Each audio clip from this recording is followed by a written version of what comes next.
Romanos 5,12, diz assim a palavra do Senhor: portanto, como por um homem o pecado entrou no mundo, e pelo pecado a morte, assim também a morte passou a todos os homens, porque todos pecaram. Amém. Curve sua cabeça e vamos ao Senhor em oração por um instante. Ó Deus supremo e bendito, graças nós te damos, Senhor, pela tua grande misericórdia em Cristo Jesus, por todos nós, pecadores. Deus, nós nos alegramos sempre diante de ti, da face do Senhor, pelas muitas graças que temos alcançado das tuas mãos misericordiosas, Pai. Deus, obrigado pela tua bondade que nos é dada. Obrigado, Deus, pelas misericórdias do Senhor que se renovam sobre nós a cada manhã. Obrigado, Senhor Deus, pelo privilégio que temos de receber do Espírito de Deus todas as bênçãos e graças da salvação em Jesus Cristo. Ó Deus e Pai, nessa noite, Senhor, amplia a nossa instrução nesta doutrina acerca das coisas do Senhor. Nos faça entender, Senhor Deus, meditar e amar a Tua palavra. Nos faça compreender cabalmente todas as coisas aqui ensinadas pelo Senhor, por meio do apóstolo Paulo. Ajuda-nos nisso, nosso Deus, e que o nosso coração seja instruído e fique cheio de alegria e de temor ao Senhor, pela palavra do Senhor. Deus ser com toda a Tua igreja, Pai. Dos mais velhos às crianças, aqueles que já têm condições de ouvir e entender o Teu Evangelho, seja com eles, Senhor Deus, para que o Evangelho também produza grande peso de glória neles, alegria profunda no coração de cada um deles, tudo para o louvor da Tua glória. Em nome de Jesus. Amém. Irmãos, nós estamos, graças a Deus, já... Eu não vou usar a expressão cansados de ouvir, porque nós não devemos ficar cansados com essas coisas que eu vou anunciar agora. Mas eu posso dizer que nós estamos muito bem acostumados a ouvir que a salvação é pela graça de Deus. Nenhum de vocês, eu penso, se atreverá, nem hoje, nem no futuro, a estar diante de alguém e dizer que tem mérito próprio na sua salvação. Porque você já sabe, você já aprendeu, você já ouviu aqui no Evangelho que a salvação, ela não depende de você. Você não coopera com Deus, você não ajuda a Deus, você não constrói a sua salvação, você não se auto-regenera, você não se salva, você é salvo. Você é passivo nesta operação da regeneração e de fazer do homem uma nova criatura. Então você simplesmente recebe. Por isso a salvação é uma graça que nos é dada em Jesus Cristo. Eu espero que vocês estejam pregando isso. Vocês estejam falando de Jesus e da sua salvação dessa maneira, dizendo: olha, se você crê em Jesus, você é salvo pelo Senhor Jesus gratuitamente. Você não tem que fazer nada, nenhum esforço. Você não vai cooperar, você não vai ajudar, você simplesmente crê naquele que já fez todas as coisas que eram necessárias para a salvação. Se você crê que Jesus morreu na cruz do Calvário e a morte dele foi para pagar o preço do seu pecado, se você crê nisso, você é salvo. Crê no Senhor Jesus e será salvo, é o que diz o Evangelho. Então, nós estamos muito bem acostumados com o glorioso Evangelho da graça de Deus. É um Evangelho que humilha o ser humano que sempre quer ter glória. Isso faz parte da natureza caída do homem. Tentar obter glória dos seus esforços, mérito em alguma coisa, mas o Evangelho não permite isso. O Evangelho dá toda a glória a Deus. Tudo é do Senhor. Nós cantamos hoje pela manhã exatamente isso, né? Na música nova que o irmão Show trouxe, Nós cantamos exatamente. Jesus diz: descanse. Teu trabalho é descansar em mim. Irmãos, isso é a graça mais pura que a gente pode ouvir. O nosso trabalho é descansar em Cristo. Bem, mas você já se perguntou como é que essa salvação é passada para você?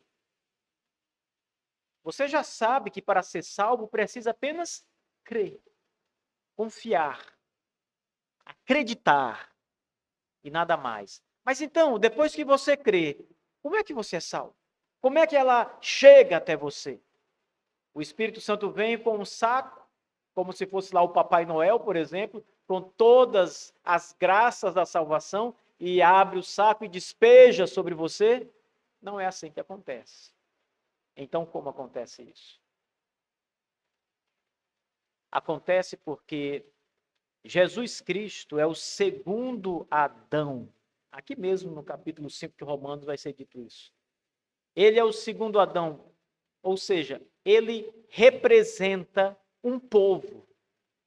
São os eleitos de Deus, aqueles que Deus escolheu antes da fundação do mundo para a vida eterna. Jesus os representa. Então, tudo aquilo que Jesus conquista na cruz do Calvário é, pelo Espírito de Deus, passado para a conta daqueles que creem. Então, nós somos salvos pela representação do nosso cabeça federal, que é o Senhor Jesus Cristo, o Rei da Glória. O que ele conquistou é nosso. O que ele obteve na cruz do Calvário nos é passado. A sua justiça perfeita nos é dada gratuitamente. Então, isso que ele conquistou é passado para o seu povo. Isso é o que nós chamamos de o pacto da graça. É um pacto gracioso de salvação em que o Pai envia o Filho ao mundo, é um pacto trinitário, sobretudo, em que o Espírito Santo também está envolvido, porque ele participa da operação de salvação, mas é um pacto em que Deus diz: você morrerá por este povo, e tudo que você conquistou será passado para este povo. Você, Jesus, meu filho, representa nesta aliança este povo, os eleitos de Deus. E nós ficamos imensamente felizes com isso. Você está feliz em ser representado por Cristo? Você gosta disso? Você entende isso, que você foi representado por Ele, por isso você é salvo pelo que Ele fez? É uma bênção maravilhosa, não é? Ficamos alegres com isso. Porém, há um outro pacto que foi feito no primórdio da humanidade, chamado teologicamente de pacto de obras. E esse pacto foi feito com Adão. Por isso, Jesus é o segundo Adão. Ele é o segundo representante federal. O primeiro representante federal da raça humana é Adão, no pacto de obras, feito lá no Jardim do Éden. Porém, quando você vai explicar as implicações deste primeiro pacto, chamado pacto de obras, quando você começa a falar para as pessoas: olha, você tem o pecado original, e a pessoa então diz: mas que pecado é esse? O que é o pecado original? Então você explica. Quando Adão desobedeceu a Deus no paraíso, aquele ato de desobediência é o primeiro pecado. Nós chamamos de pecado original, porque é o pecado que dá origem aos demais pecados. É com aquele pecado que o mundo passa a ser um mundo de pecado, que os homens se tornam pecadores. Então, quando Adão pecou, você pecou, porque Adão representava você. Aquilo que Adão conquistou, pecado, é passado para você. E então o seu amigo que está ouvindo, ele diz: não, mas isso é injusto. Como pode? Eu não estava lá no Jardim do Éden, eu não pequei, eu não desobedeci, por que eu vou ter que pagar por esse preço? Então nós começamos a entender que quando é a graça, Quando somos representados por Cristo e a salvação é pela graça, todos nós ficamos felizes e alegres e contentes e dizemos que ótimo é esse pacto. Mas quando voltamos para o pacto de obras, que é a mesma coisa, porém o que Adão conquistou não foi o mesmo que Cristo conquistou, porque ele desobedeceu e pecou. Mas o que ele conquistou também é passado para os seus representados, a raça humana inteira. E nós já não ficamos felizes e dizemos, opa, isso não pode. Aí Deus é injusto comigo. Mas, irmãos, Deus se relaciona com o homem por meio de alianças, de pactos que ele faz, desde o começo. A palavra pacto, eu não vou dizer para vocês aqui quantas vezes ela vai aparecer na Escritura, no Antigo e no Novo Testamento, mas se você for um atento leitor da Bíblia, você vai perceber que essa palavra, pacto, aliança, que é a mesma palavra traduzida de diferentes formas, em versões diferentes da Bíblia. Essa palavra ela vai aparecer centenas de vezes na Bíblia. Deus fez um pacto com Davi, Deus fez um pacto com Noé, Deus fez um pacto com os seus eleitos, aliança, aliança, aliança, aliança com Israel. Você vai ver várias vezes o nome aliança. É porque Deus se relaciona com o povo que ele criou por meio de alianças. Sempre é assim. Quando o homem casa com uma mulher, ele faz uma aliança com a mulher. Então, ele tem direito ao corpo da mulher, como ela tem direito ao corpo do homem, porque eles fizeram uma aliança para isso. Quando eles se relacionam, eles estão cumprindo os termos da aliança. Eles estão se relacionando por aliança, uma aliança do casamento que eles fizeram. Quando um homem faz um acordo com outro homem, e ele tem, por exemplo, cláusulas contratuais, eles precisam respeitar aquela aliança, seja ela qual for. O locatário de uma casa, ele entra em aliança com o dono da casa. Ele assina um contrato, uma aliança, dizendo, eu vou pagar todos os meses esse valor, assim, assim, vou cuidar do imóvel, vou pagar os tributos, etc. E o dono da casa dá, conforme a aliança, o contrato, a casa nas seguintes condições, e aí é um acordo que também tem uma aliança envolvida. É claro que a aliança de Deus com o homem é algo bem diferente disso. Mas é uma aliança também. E Deus sempre se relaciona com a aliança. Eu quero hoje levar vocês a voltar para o pacto de obras, conforme Paulo vai fazer aqui menção implícita, quando ele vai falar de algumas coisas que removam ao pacto de obras. O capítulo 5 de Romanos, irmãos, vai falar, até o verso 11, sobre a graça de Cristo na justificação do pecador. Então, nós temos aqui uma maravilhosa apresentação apostólica de como Jesus, na sua morte por nós, nos remiu dos nossos pecados, como nós estamos salvos nele, como é por causa dele que nós obtemos tão grande salvação. E aí Paulo entra no verso 12, aqui desse capítulo, quando ele diz, concluindo a sessão, portanto, como por um homem entrou o pecado no mundo, e pelo pecado a morte, assim também a morte passou a todos os homens, porque todos pecaram. O verso 15 diz, mas o dom gratuito também não é como a transgressão, porque se pela transgressão de um morreram muitos, muito mais abundou a graça de Deus para muitos e o dom pela graça de um homem, Jesus Cristo. O argumento de Paulo continua sendo o dom gratuito de Deus em Cristo Jesus, a salvação. Ele vai comparar agora os dois pactos e os dois cabeças federais, Adão e Cristo. O primeiro cabeça federal, que é onde eu quero discutir com vocês essa noite, fracassou terrivelmente e não obedeceu à aliança que Deus estabeleceu em Gênesis, comendo o fruto proibido, como nós sabemos. E ele peca, e é o que Paulo diz, portanto, por um homem entrou o pecado no mundo, e pelo pecado a morte, assim também a morte passou a todos os homens, porque todos pecaram. Na nossa confissão de fé, o capítulo que fala sobre a criação, é o capítulo 6, por favor.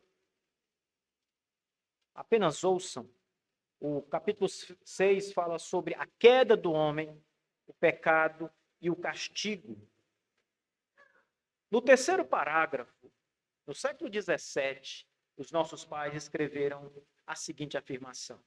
Eles estão falando aqui sobre a queda do homem no pecado. Logo no parágrafo 2, está escrito: nossos primeiros pais, por esse pecado, decaíram de sua retidão original e da comunhão com Deus, e nós neles. Olha a expressão aqui no parágrafo 2. E por isso a morte veio sobre todos. Todos nos tornamos mortos em pecado e totalmente corrompidos em todas as faculdades e partes da alma e do corpo.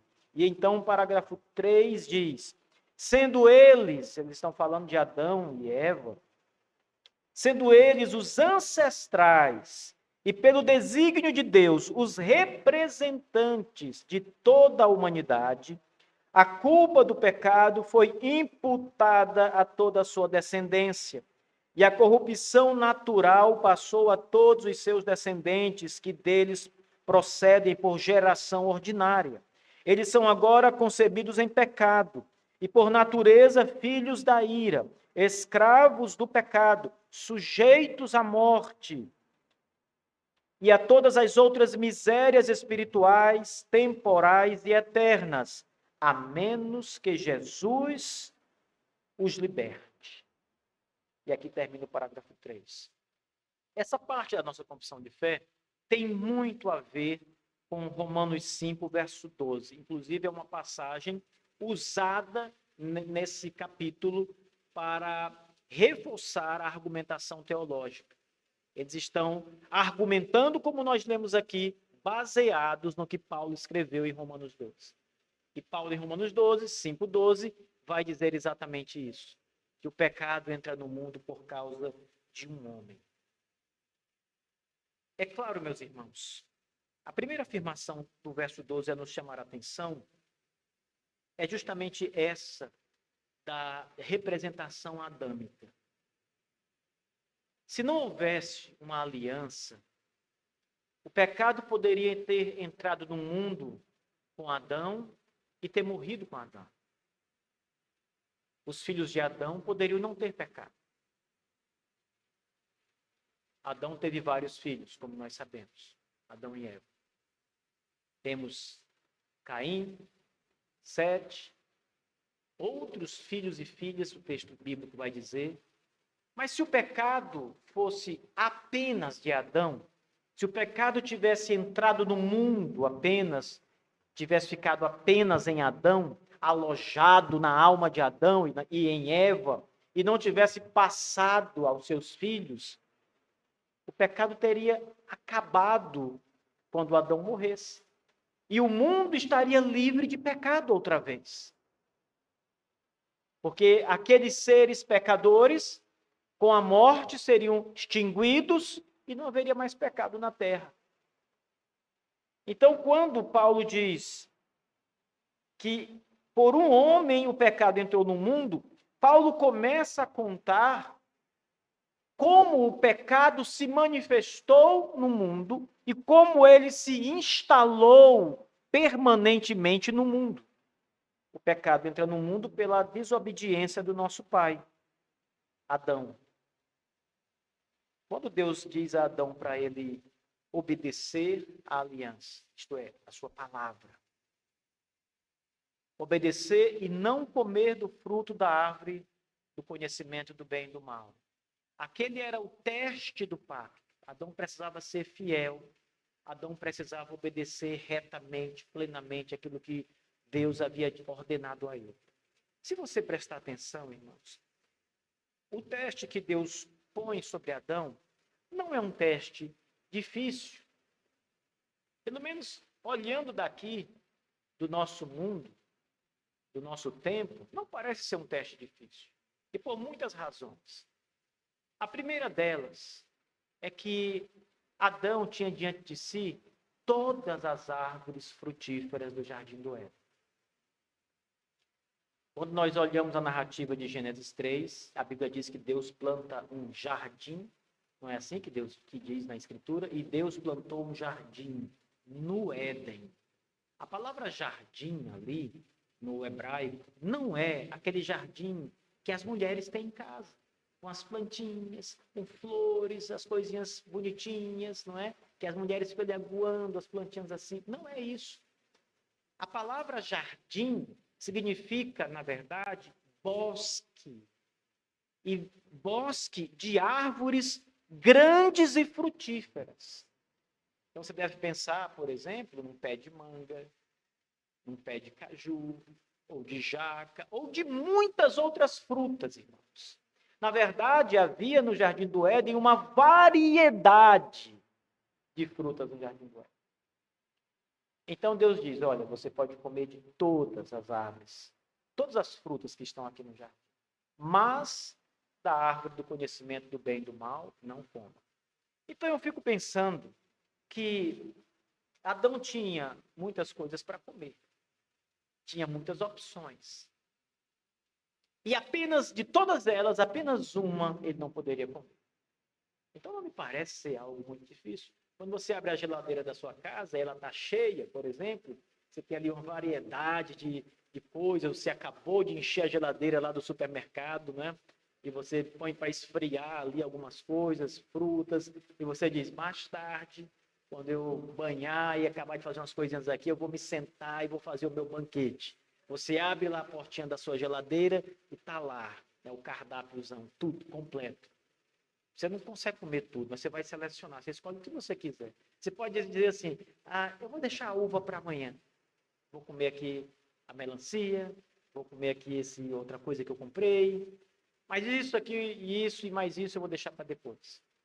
Você pode fazer isso facilmente, não é? Está lá, tem tudo para você. Então, Adão não tinha, assim, uma coisa impossível de guardar. Em segundo lugar, tem um porém aqui que eu esqueci de falar. Você é pecador, não é? Então você podia ficar tentado a comer tudo. Guloso, né? Né, Benjamin? Um guloso quer comer tudo, tudo que tem na geladeira, tudo de uma vez. Mas vamos agora pensar no segundo ponto. Adão não tinha pecado. Adão não tinha pecado, Adão não tinha inclinação ao mal. Adão não tinha nenhum problema em obedecer. Então, era uma ordem fácil de obedecer, porque nada nele o levava à desobediência. Essa é mais uma razão para que Adão obedecesse, não tivesse dificuldade em obedecer. Mas há uma terceira razão pela qual Adão também deveria ter obedecido. Porque Deus diz, no dia em que dela comer, Adão, morrerás. Então, Deus faz uma solene advertência muito séria para Adão. Olha, você não é pecador, então você não vai ter tentação para comer essa árvore. Você tem tudo para comer aqui no jardim, no bosque. Então você não precisa comer essa fruta. Mas lembre, se você comer, você morre. Meus irmãos, ele poderia não ter comido a fruta, seja qual for. Ele poderia realmente, literalmente, potencialmente, Adão poderia não ter comido, porque ele poderia resistir ao pecado, à tentação, qualquer coisa naquele momento. Então, quando Paulo diz que por um homem entra o pecado no mundo, é preciso entender que esse homem tinha todas as condições, esse homem que nos representava, todas as condições para obedecer perfeitamente. E ele não obedeceu. Ele caiu no pecado. Quando Jesus Cristo, no pacto da graça, representando os eleitos de Deus, foi colocado sobre uma tentação, sobre um teste semelhante, a Bíblia diz, e o Espírito do Senhor, quando Jesus sai da água, depois de ter sido batizado, e o Espírito do Senhor conduz Jesus ao deserto para ser tentado pelo diabo. Agora é o teste do nosso Senhor Jesus. Mas veja as diferenças. Adão está no bosque paradisíaco. Jesus está no deserto, seco, árido. Adão pode comer de tudo. Jesus está em jejum.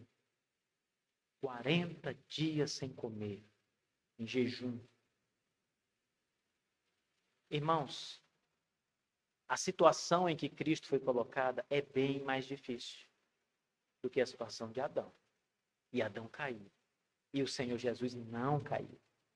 Ele foi obediente até o fim. Satanás teve uma rápida conversa com Eva. Adão estava do lado ouvindo tudo. Mas quando ele aparece a Jesus, ele tenta Jesus 3 vezes. E com grandes tentações. E o Senhor Jesus resiste à tentação de Satanás.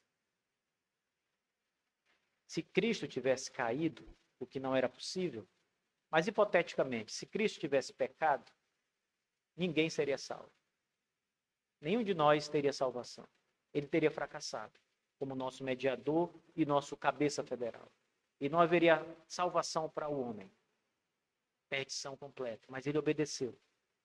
Então, Paulo diz, portanto, por um homem entra o pecado no mundo. Quando Adão desobedece a Deus e come o fruto da árvore, ele passa a se tornar um homem pecador.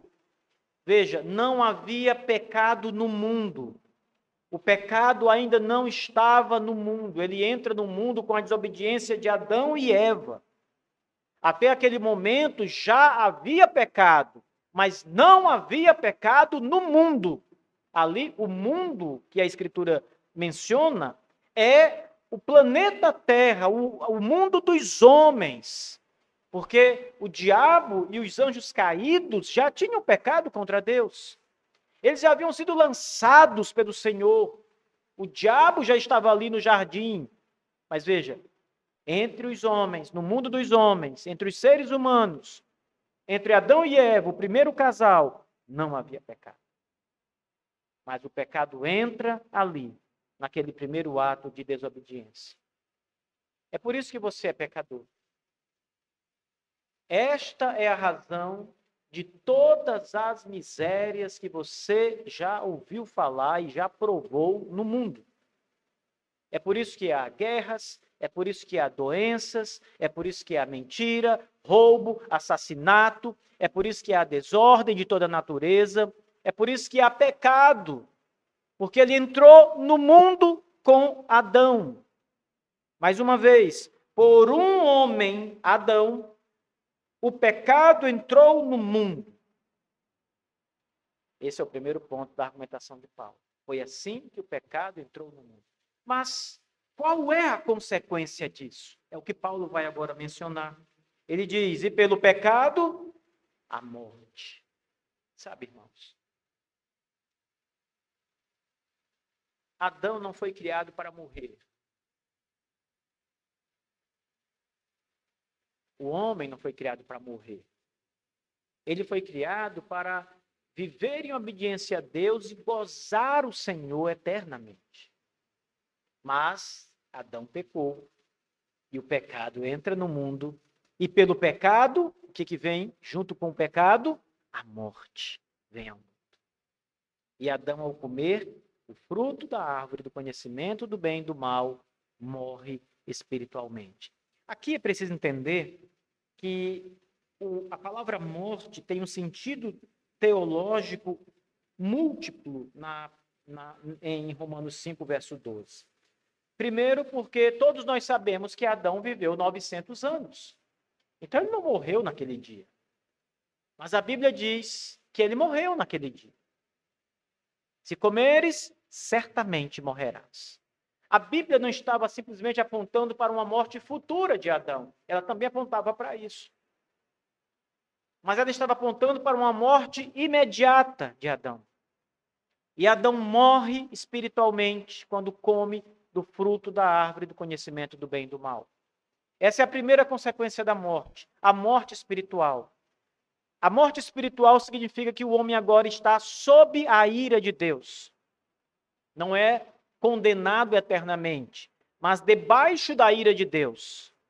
É como se Deus estivesse com todo o seu arsenal, os seus canhões apontados para o pecador, pronto para atirar, para disparar sobre ele e matá-lo, destruí-lo. Isso é a morte que Deus está dizendo. Ele está espiritualmente morto. O resultado disso, dessa morte espiritual, é que Adão não pode mais, a partir daquele momento de pecado, fazer o que ele poderia fazer antes, não pecar. Ele agora não pode mais não pecar. Você pode não pecar? Quem pode não pecar aqui? Levante sua mão. Eu queria conhecer você que pode não pecar. Você que dizia assim, pastor, o senhor pode me vigiar. Essa semana eu não vou cometer nenhum pecado. Levante sua mão se você é capaz. Use todas as suas forças. É melhor não levantar, porque ninguém consegue não pecar. E esse é um dos motivos que mostra que você é um homem morto espiritualmente sem Cristo. Todos os homens sem Cristo são incapazes de viver sem pecado. Adão não poderia mais não pecar.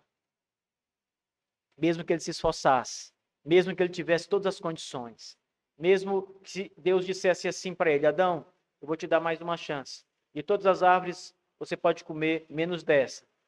Imediatamente ele ia comer da árvore que não podia comer.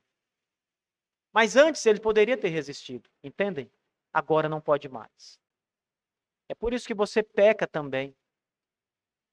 Porque você provou com Adão das consequências do pecado. A morte entrou no mundo. A morte espiritual entrou no mundo. A segunda significação da palavra morte, que Paulo usa em Romanos 5,12, e teologicamente é também uma significação bíblica, é que o homem passa a ser de fato mortal. O pecado, ele atinge todas as faculdades do homem, corpo e alma, as consequências do pecado. Note que a nossa confissão de fé deixa isso muito claro, aqui no parágrafo 4, ou melhor, no parágrafo 3, quando diz: eles agora são concebidos em pecado e por natureza filhos da ira, escravos do pecado, sujeitos à morte e todas as outras misérias espirituais, temporais e eternas. No começo do parágrafo 3 está dito: eles agora têm a corrupção natural e ela passou a todos os seus descendentes, que deles procedem por geração ordinária. No parágrafo 2, decaíram de sua retidão original e da comunhão com Deus, e nós neles, e por isso a morte veio sobre nós. Atenção, todos nos tornamos mortos em pecados e totalmente corrompidos em todas as faculdades e partes da alma e do corpo. Então é por isso que você adoece, por isso que o seu corpo fica doente, porque o pecado atingiu a carne também. Não é algo só espiritual.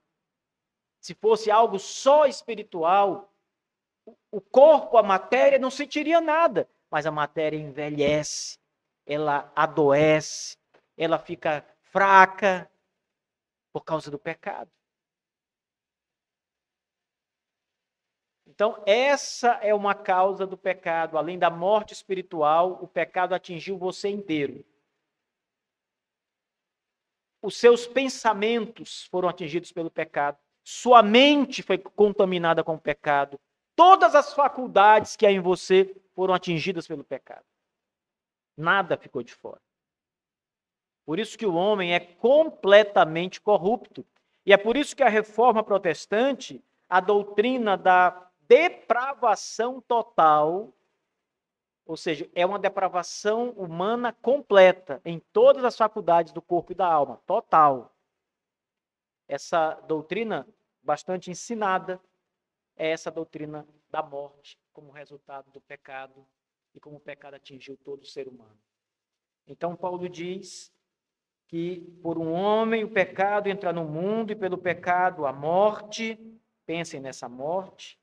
Mas há uma terceira significação para a palavra morte em Romanos 12.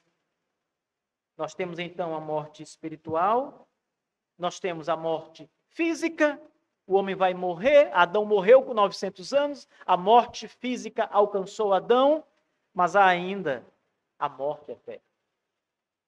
E a consequência mais danosa do pecado, irmãos, é a morte eterna. E a morte eterna é a separação eterna do homem para com Deus. É você nunca mais, por toda a eternidade, ter o mais mínimo contato com Deus, comunhão com Deus, esperança com Deus. Tudo se acaba ali. É a condenação perpétua, eterna para sempre. É a terceira morte. Aqui, o significado da expressão morte aqui, que Paulo diz. E Paulo também diz que essa morte, ela passa para todos os homens. Por enquanto, nós estamos pensando nas consequências da morte de Adão, do pecado e da morte de Adão. Algumas dessas mortes aqui são remediáveis pelo sangue de Cristo. O sangue de Cristo é o remédio. Por exemplo, todos os homens são pecadores e nascem sob o pecado. Não há remédio para isso. O sangue de Cristo não foi derramado para repurificar a humanidade lá no começo. Então, todos nascem com pecado. Porém, o sangue de Cristo é o remédio para a morte espiritual.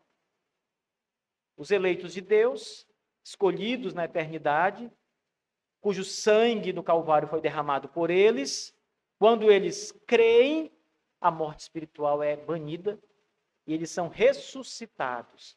É o que aconteceu conosco. Quando você se tornou crente em Jesus, foi porque você nasceu de novo. Foi um novo nascimento, foi a regeneração, foi a obra de salvação de Jesus na sua vida. Então, aquela morte espiritual foi banida.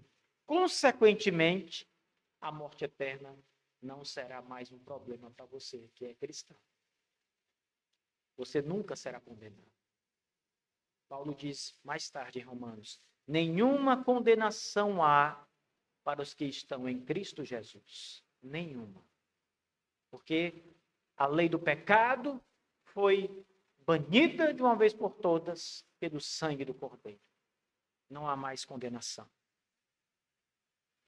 Bom, pecando Adão recebe a punição e a tragédia do pecado, a morte chega até ele, porém Paulo diz, assim também a morte, com todas as consequências que eu já mencionei, passou para todos os homens, porque todos pecaram.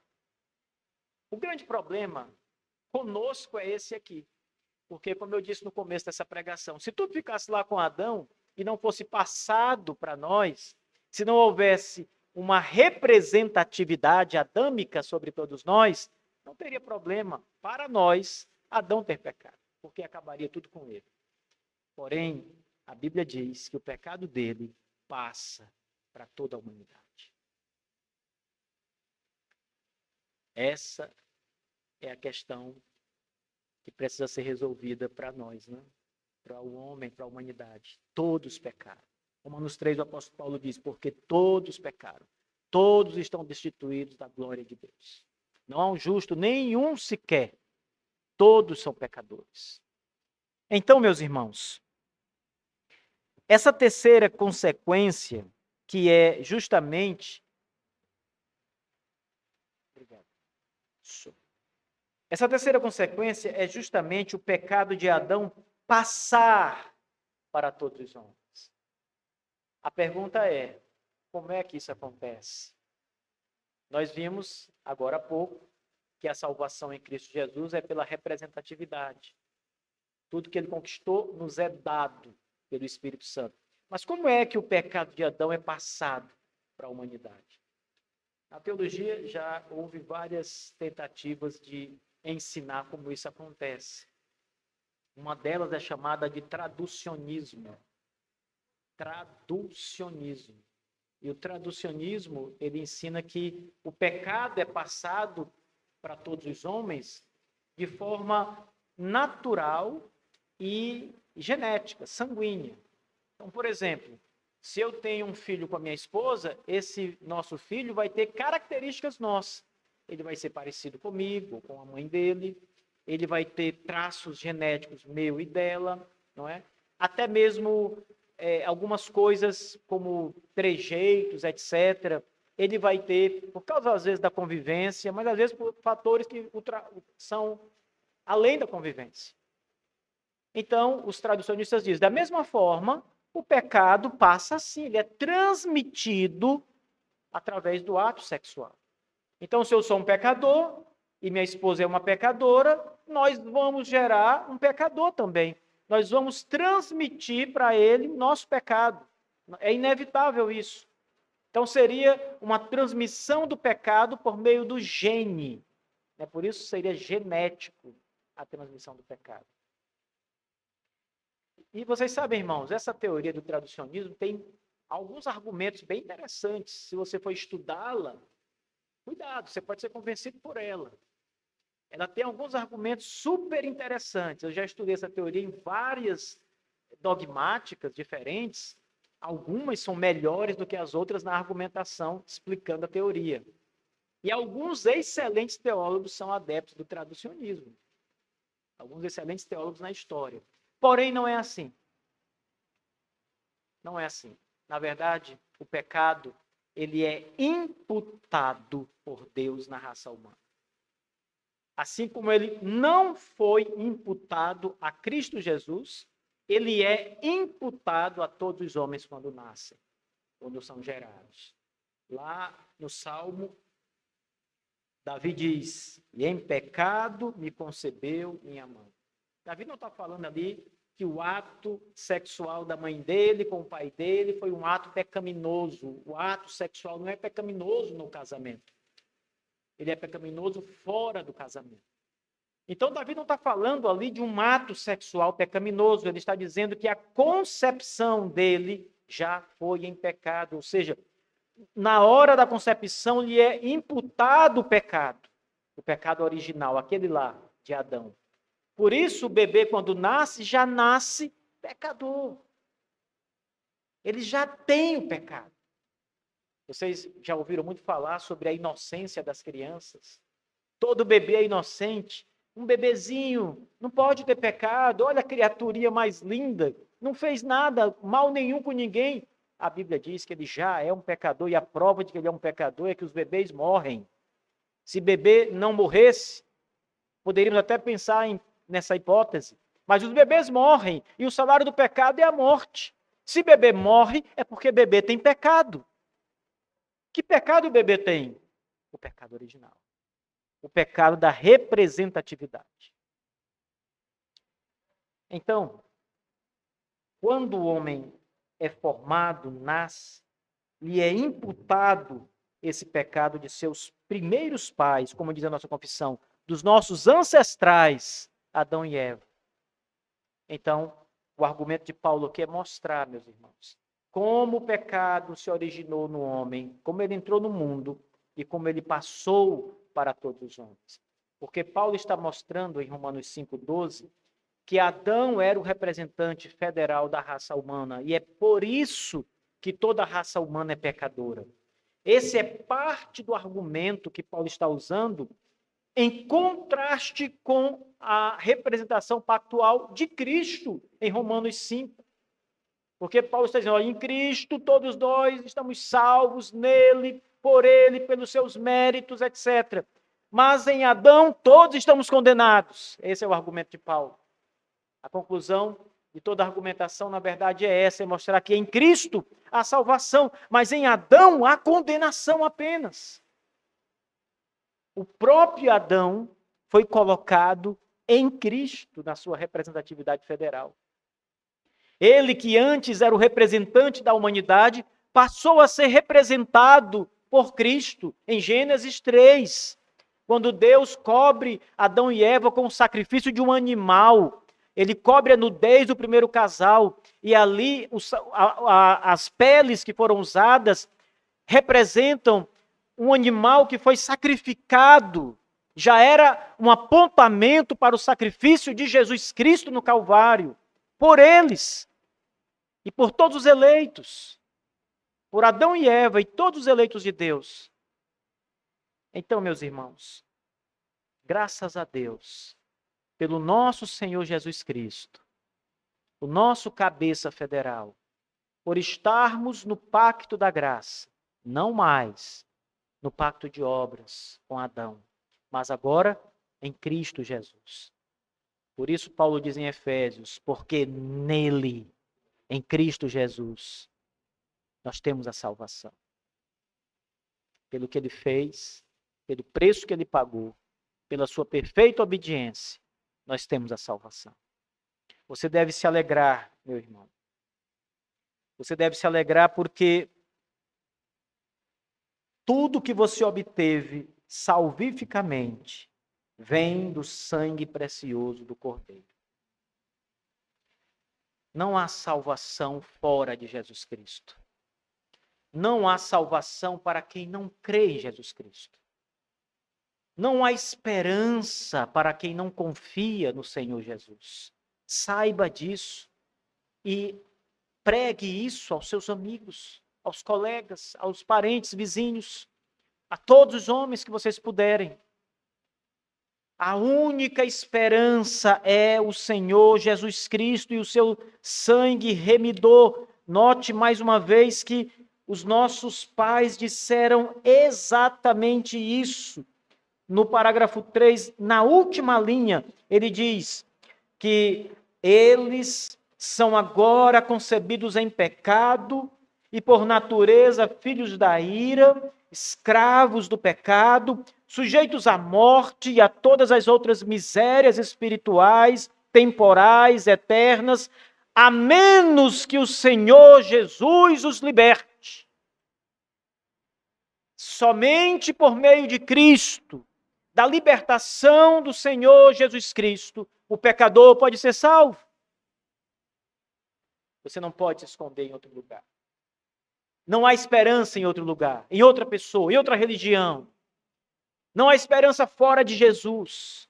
Você pode sair essa noite dessa igreja e voltar para sua casa e ser abatido pela mão do Todo-Poderoso. E o que restará da sua alma?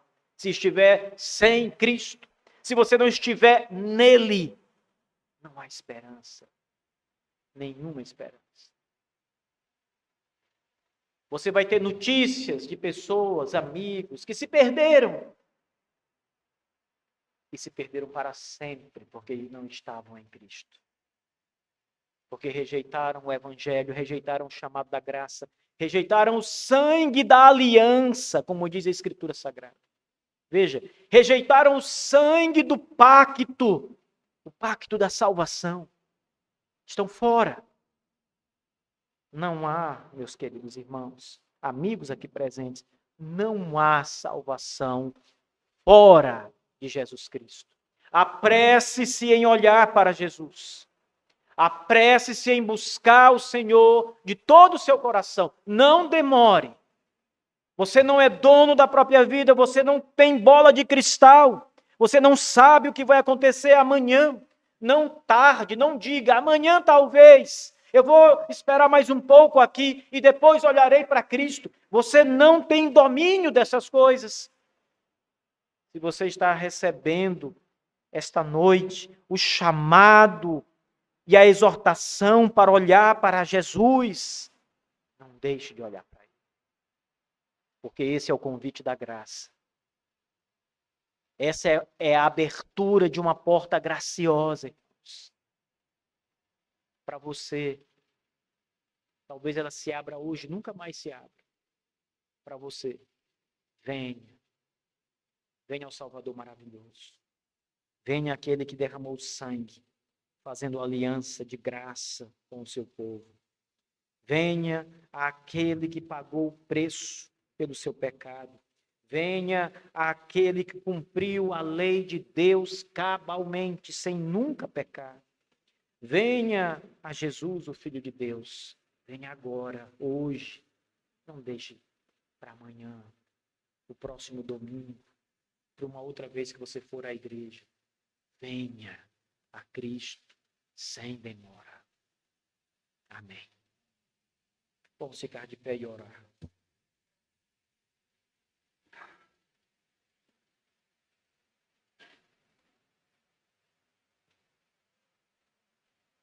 Nosso Deus e nosso Pai, graças nós te damos, Senhor dos céus e da terra. Te damos graças, Senhor Deus, pelo privilégio que temos de ouvir o Evangelho de Jesus e aprender sobre coisas tão profundas como as alianças de Deus. Aprender sobre a desgraça que caímos em Adão, sobre a glória que temos em Jesus Cristo, Filho de Deus.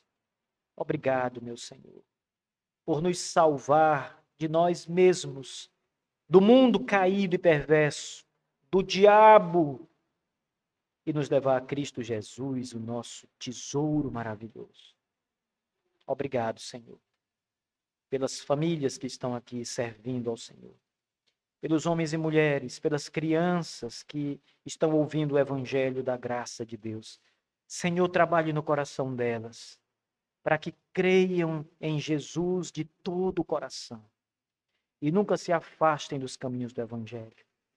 Deus, nós te suplicamos, Pai, incomode o pecador essa noite que ainda não conhece o Salvador maravilhoso. Que o teu Espírito Santo não o deixe dormir em paz, Senhor Deus, mas que essa mensagem, a tua palavra, esteja sempre no seu ouvido, na sua consciência, martelando dia e noite, Senhor Deus, incomodando o pecador para que ele olhe e clame a Jesus, o Salvador. Deus, só o Senhor pode fazer essa obra tão grande. Só o Senhor pode salvar o pecador. Portanto, Senhor Deus, faça conforme tua vontade. Faça como tu queres, Senhor. E toda a glória seja dada a ti, por todas as coisas, hoje e para sempre.